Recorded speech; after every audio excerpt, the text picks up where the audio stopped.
मेरे अत्यंत आत्मीय मित्रों, प्यारे विद्यार्थियों, आप सभी लोगों का स्वागत है आपके अपने यूट्यूब चैनल डीजे सर पर। आज के इस वीडियो में हम लोग बात करने वाले हैं उत्तर प्रदेश के बारे में। तो उत्तर प्रदेश के जितने भी मोस्ट इंपॉर्टेंट प्रश्न हैं हम लोग उस पर बात करने वाले हैं, साथ ही साथ उसके मैप के बारे में समझने वाले हैं, पूरी की पूरी चीज़ें, और जो इसके बेसिकली क्वेश्चन पूरे के पूरे बनते हैं उन पर हम लोग पूरा का पूरा बात करने वाले हैं। तो चलिए, आपको ये चित्र में दिख रहा है, यही है हमारा उत्तर प्रदेश का मैप। तो उत्तर प्रदेश के यदि मैप के बारे में बात किया जाए तो इसका जो आकार देख कर ही आपको लग रहा है कि ये लंबवत आकार का है, यानी परपेंडिकुलर जिसे हम लोग बोलते हैं, 90 डिग्री के कोण के रूप में होता है। तो ये हम लोग का जो है उत्तर प्रदेश का मैप वो लंबवत आकार का होता है। साथ ही साथ अगर हम लोग बात करें अगर ग्लोब में या तो भारत के नक्शे में बात किया जाए तो इसकी स्थिति और विस्तार के बारे में अगर बात किया जाए तो भारत के उत्तर में 23 अंश 52 मिनट उत्तरी अक्षांश से 30 अंश 28 मिनट उत्तरी अक्षांश तथा 77 अंश 3 मिनट पूर्वी देशांतर से 84 अंश 39 मिनट पूर्वी देशांतर तक इसका विस्तार है, यानी इन्हीं के मध्य स्थित है।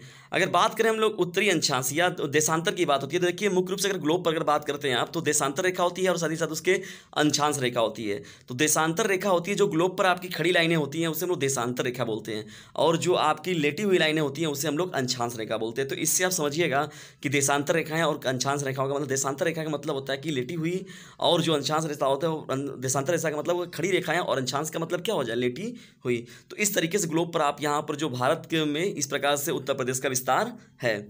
अगर बात करें भारत के क्षेत्रफल के बारे में, भारत का क्षेत्रफल तो आप जानते ही हैं, और साथ ही साथ अगर उत्तर प्रदेश के क्षेत्रफल के बारे में बात किया जाए तो उत्तर प्रदेश का जो कुल क्षेत्रफल होता है 2,40,928 वर्ग किलोमीटर है।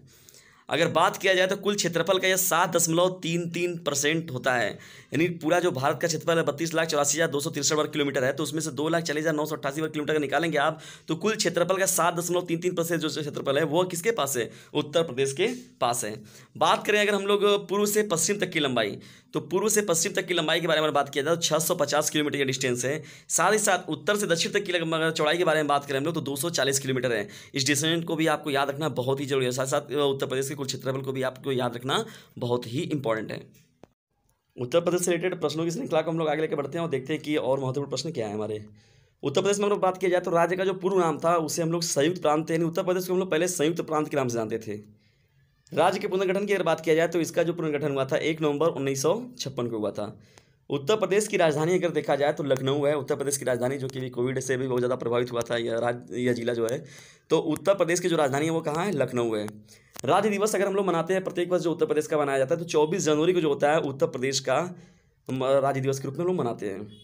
अगर बात करें हम लोग उत्तर प्रदेश की राजभाषा के रूप में तो जो इसकी पहली राजभाषा यहाँ की हिंदी है और दूसरी जो राजभाषा यहाँ की है वो उर्दू है। तो मुख्य रूप से अगर राजभाषा के बारे में बात किया जाए तो यहाँ की राजभाषा क्या है, हिंदी। अगर उच्च न्यायालय के बारे में बात करें हम लोग उत्तर प्रदेश के तो यहाँ का जो उच्च न्यायालय है वह इलाहाबाद में है, इलाहाबाद में। और साथ ही साथ इसका अगर खंडपीठ बात किया जाए तो इसका जो खंडपीठ है वो लखनऊ में इसका खंडपीठ बनाया गया है। अगर टोटल मंडल के बारे में बात किया जाए तो जो टोटल मंडल है, कुल मंडल 18 हैं, यानी उत्तर प्रदेश में जो टोटल मंडल है वो कितने हैं, 18 हैं। तो यानी जैसे कहा जाता है कि 4 जिले 5 जिले से मिलाकर एक जो हम लोग मंडल बनाते हैं, तो उन मंडल में क्या होता है कि 4-5-6 जिलों का एक मुख्य रूप से मंडल होता है जहाँ से पूरा का पूरा वो कंट्रोलिंग होता है हर जिलों का।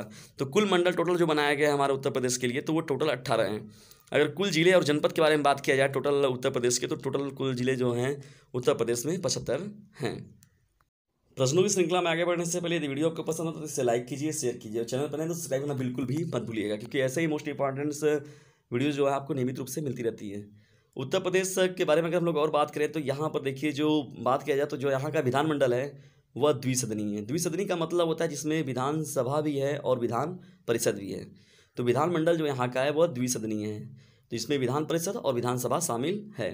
अगर हम लोग बात करें विधान परिषद के सदस्यों की संख्या के बारे में तो टोटल इनकी जो संख्या होती है 100 होती है, जिसमें 99 होते हैं और साथ ही साथ जो एक होते हैं एंग्लो इंडियन होते हैं। तो टोटल मिलाकर जो टोटल तो विधान परिषदों की संख्या कितनी होती है, 100 होती है। अगर विधानसभा के सदस्यों की संख्या की बात करें हम लोग तो जो टोटल यहाँ पर जो संख्या होती है 403 होती है सदस्य होते हैं, और साथ ही साथ एक जो होते हैं एंग्लो इंडियन होते हैं। तो टोटल जो सदस्य होते हैं 404। ये अपने आप में एक बहुत बड़ा संख्या है।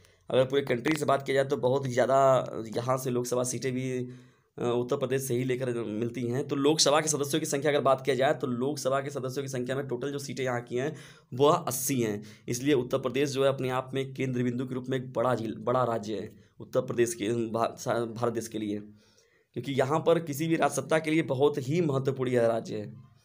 अगर राज्यसभा के सदस्यों की बात करें तो राज्यसभा के सदस्यों की संख्या कितनी होती है टोटल यहाँ पर, तो इस राज्य से जो टोटल सिलेक्ट किए जाते हैं सदस्यों की संख्या राज्यसभा में जो होती है वो 31 है। तो ये रहे मोस्ट इंपॉर्टेंट सीटों की संख्या, जो कि आपके आने वाले जो उत्तर प्रदेश से रिलेटेड जो एग्ज़ाम रहते हैं उनके लिए बहुत ही इंपॉर्टेंट ये आपका जो डाटा है बहुत ही महत्वपूर्ण है। अगर बात करें हम लोग टोटल सीमावर्ती राज्य एवं देश के बारे में, तो बात अगर किया जाता है कि उत्तर प्रदेश की किस जिलों किस राज्यों से बिलोंग करता है या किस राज्यों से उसकी सीमा लगती है और साथ ही साथ किस देश से, तो मुख्य रूप से अगर बात किया जाए तो जो उत्तर प्रदेश राज्य है, तो उत्तर प्रदेश के उत्तर में जो है उत्तराखंड है और हिमालय भी साथ है। हिमालय प्रदेश है, हिमाचल प्रदेश भी जिसे हम लोग कहते हैं। हिमाचल प्रदेश की राजधानी कहाँ है? शिमला है। तो उत्तर में उत्तराखंड और हिमाचल प्रदेश है, पश्चिम में आपका हरियाणा, दिल्ली व राजस्थान हो जाएगा, दक्षिण में मध्य प्रदेश व छत्तीसगढ़ हो जाएगा, और साथ ही साथ पूर्व में जो होगा झारखंड, बिहार, और साथ ही साथ जो उत्तर प्रदेश से लगने वाला जो देश है वो नेपाल है। तो यहाँ पर ये जो कुछ हो गए मुख्य राज्य और जो देश जो कि उत्तर प्रदेश की सीमा से लगते हैं। यदि आप राज्य स्तरीय एग्जाम देते हैं तो उसके लिए यह जो आपको, जैसे भारत के बारे में हम लोग बात करते हैं तो भारत का राष्ट्रीय चिन्ह हो गया, राष्ट्रीय पुष्प हो गया, वृक्ष हो गया, पशु पक्षी, खेल हो गया, तो ये जैसे वो हम लोग भारत देश का इंपॉर्टेंट रहता है, उसी प्रकार से उत्तर प्रदेश की चीज़ें भी अपने राज्य के लिए अलग से बनाई गई हैं कि यहाँ का राजकीय चिन्ह, राजकीय पुष्प क्या है। तो आइए हम लोग उस पर बात करते हैं, क्योंकि यह उत्तर प्रदेश से होने वाले मुख्य रूप से एग्जाम जो होते हैं उनके लिए बहुत ही इंपॉर्टेंट है इनके बारे में जानना। तो आइए चलिए हम लोग जानते हैं कि उत्तर प्रदेश के राजकीय चिन्ह क्या है। तो उत्तर प्रदेश के राजकीय चिन्ह के बारे में अगर हम लोग बात करते हैं तो मछली जो यहाँ का राजकीय चिन्ह हो जाएगा। तीर धनुष के रूप में आप देखते हैं लगा हुआ रहता है, उस मछली बनी रहती है, तो यहाँ का यह राजकीय चिन्ह है उत्तर प्रदेश का। राजकीय पुष्प के बारे में अगर बात किया जाए तो हम लोगों के जो उत्तर प्रदेश राज्य है उसका राजकीय जो पुष्प है वो पलाश है। और साथ ही साथ जब भारत की बात की जाती है तो वहाँ पर हम लोग कमल देखते थे, लेकिन यहाँ पर जो राजकीय पुष्प है वो पलाश है। राजकीय वृक्ष के बारे में अगर बात किया जाए तो अशोक जो होता है यह उत्तर प्रदेश का राजकीय वृक्ष है। और राजकीय पक्षी के बारे में बात किया जाए तो हम लोग सारस को देखते हैं, जिसे क्रोच भी कहते हैं, तो सारस अथवा क्रोंच जो है यहाँ के राजकीय पक्षी हो जाएंगे। राजकीय पशु के बारे में अगर बात किया जाए तो उत्तर प्रदेश का जो राजकीय पशु है वह 12 सिंघा हो जाएगा। राजकीय खेल के बारे में अगर बात किया जाए तो हॉकी यहाँ का राजकीय खेल है। और साथ ही साथ अगर राष्ट्रीय खेल भी देखा जाए भारत का तो वह भी हॉकी है, तो उसके साथ ही साथ देखा जाए तो यह राजकीय खेल भी जो है उत्तर प्रदेश का वह हॉकी है।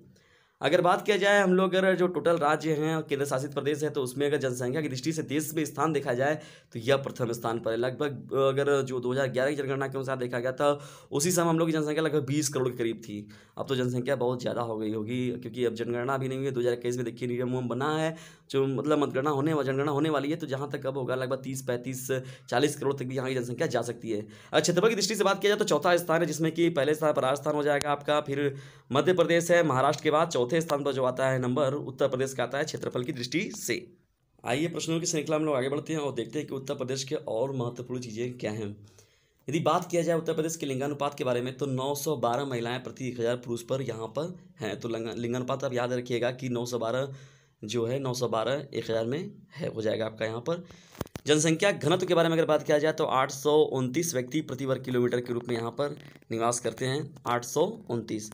अगर बात किया जाए उत्तर प्रदेश की साक्षरता दर के बारे में तो यहाँ की जो साक्षरता दर है वो कम है, जिसमें कि 67.7% है, जबकि पूरे भारत की जो साक्षरता दर है वो लगभग 74.4 है। तो देश से भी नीचे यहाँ की साक्षरता दर है, ये अपने आप में बहुत एक सही नहीं है, उचित नहीं है। यहाँ की साक्षरता दर बढ़ाने की ज़रूरत है, जो कि अपने आप में बहुत ही कम यह परसेंटेज है।